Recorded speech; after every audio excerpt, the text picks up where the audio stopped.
This video is sponsored by Buy Mode Shopping app. இன்னைக்கு இந்த வீடியோவை பேங்க்ஸியோட கோட்ஸ்லேருந்து ஆரம்பிக்கணும்னு நினைக்கிறேன்.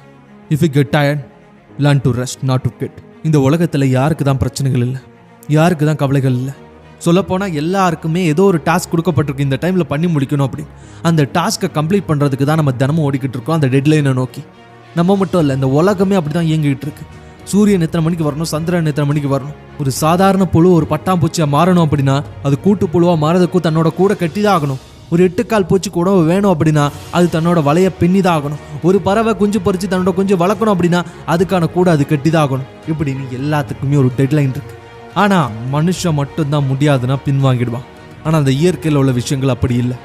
முடியாட்டாலும் முயற்சி பண்ணும், அதை அடையிறது வர தன்னோட உயிரே போனாலும் கூட்டு புழுவா மாற மாட்டேன் பின் வாங்குற எந்த ஒரு பட்டுப்புழுவையும் உங்களால் பார்க்க முடியாது. வலையை பின்ன மாட்டேன் பின் வாங்குற எந்த ஒரு 8 கால் பூச்சியும் உங்களால் பார்க்க முடியாது.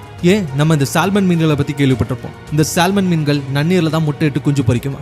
அந்த குஞ்சுகள் கொஞ்ச நாள் கழிச்சு கடலுக்கு போகும். கடலில் போய் அது முழுசாக வளர்ந்ததுக்கு அப்புறம் திரும்பவும் அது முயற்சி பண்ணி தான் பிறந்த இடமான அதே நன்னீரில் வந்து தான் திரும்பவும் முட்டை இடுமா. இந்த பயணத்தில் பார்த்தீங்களா அப்படின்னா அதோட உயிர் போகிறதுக்கான வாய்ப்புகள் ரொம்ப ரொம்ப அதிகம். ஏன்னா கரடிகள் அதை உணவாக்கும். இவ்வளவு தூரம் அது டிராவல் பண்ணி வந்ததுனால அதோட எனர்ஜி மொத்தமாக அது இழந்திருக்கும். ஆனாலும் எந்த ஒரு சால்மன் மீனும் பின்வாங்கிறது கிடையாது, அதோட இலக்கை அடைகிறது வர. இப்படின்னு இயற்கை தனக்கு என்ன விதிச்சிருக்கோ அதை அடைகிறது வர உயிரே போனாலும் போராடுவேன்னு நினைக்கிறது இயற்கை. ஆனால் அந்த மனுஷன் மட்டும்தான் ஒரு விஷயத்தை ஆரம்பித்து அவனால் முடியலை அப்படின்னா என்னால் முடியலை அப்படின்னு சிம்பிளாக பின்வாங்கிடுவான். ஏன்னா இட்ஸ் அ சேஃப் பிளே. ஒரு விஷயத்தை ஆரம்பிக்கும் போது நமக்கு எதுவுமே தேவையில்லை, நான் ஆரம்பிக்கணும்னு நினச்சா மட்டும் போதும் ஆரம்பிச்சிடும். ஆனால் நம்ம அதை உண்மையிலே கண்டினியூ பண்ணும்போது தான் நமக்கு இதெல்லாம் தெரியலை அப்படிங்கிறது நமக்கு புரிய வரும். அப்படி தெரியலைங்கிறத புரிய வரும்போது தான் நம்ம முக்கியமான 2 டிசிஷனில் ஒன்று எடுப்போம். ஒன்று என்னால் முடியாது அப்படின்னு பின் வாங்கிடுவோம், இல்லை நான் முடிச்சே ஆகணும்னு சொல்லி முயற்சி பண்ணுவோம். இந்த 2த்துக்கு பின்னாடி இருக்கிற அடிப்படையான ரீசன் என்னவா இருக்கும் தெரியுமா? ஒன்று இன்ட்ரெஸ்ட், இன்னொன்று ஃபிக்ஸட் மைண்ட் செட். இல்லை என்னால் முடியாது அப்படி முடிவு பண்ண அந்த ஃபிக்ஸட் மைண்ட் செட்டில் இருந்தீங்களாலும் அதை ஆரம்பிக்க முடியாது. இன்னொன்று லட்சியம். இந்த 3 விஷயங்களில் ஏதோ ஒன்று தான் இந்த 2 டிசிஷனில் ஏதோ நீங்கள் எடுக்க போகிறதுக்கு காரணம்.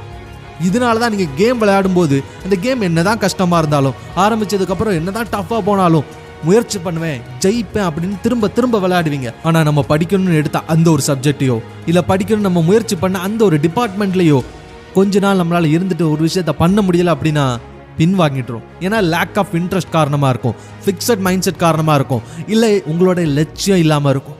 யோசிச்சு பாருங்க, உங்ககிட்ட எது மிஸ் ஆகுது, எதனால நீங்கள் பின்வாங்குறீங்க. ஸோ இப்போவே புக் எடுங்க. உங்களுக்கு எந்த சப்ஜெக்டை படிக்கணும், உங்களுக்கு பிடிச்சதோ பிடிக்கலையோ, ஆனால் படிக்கணும் முடிவு பண்ண வேண்டிய ஒரு சப்ஜெக்ட் எடுங்க. அந்த சப்ஜெக்டை ரீட் பண்ணுங்க, புரிஞ்சுக்க ட்ரை பண்ணுங்க. புரியலையா, இன்னொரு ரிசோர்ஸ் எடுங்க, இன்னொரு விதமாக படிக்க ட்ரை பண்ணுங்க, இன்னொரு லெக்சரை பாருங்க. அப்படியும் புரியலையா, ஒரு பாயிண்ட்ல கிவ் அப் பண்ணலான்னு உங்களுக்கு தோணும். அந்த பாயிண்ட் தான், that's where you have to make sure you are taking the right decision. You can either give up or give in. What are you going to do? The decision is all yours.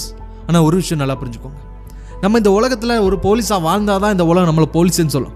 ஒரு அட்வொகேட்டாக நம்ம வாழ்ந்தாதான் அட்வொகேட்டுன்னு சொல்லும். ஒரு டாக்டராக நம்ம வாழ்ந்தாதான் டாக்டர்னு சொல்லும். அதே மாதிரி நீ எப்பவுமே ஆசைப்படுவல்ல, the 2.0 வெர்ஷன் ஆஃப் யூ, அந்த வெர்ஷனாகவே நீ வாழ்ந்தாதான் அந்த வெர்ஷனாக நீ மாற முடியும்.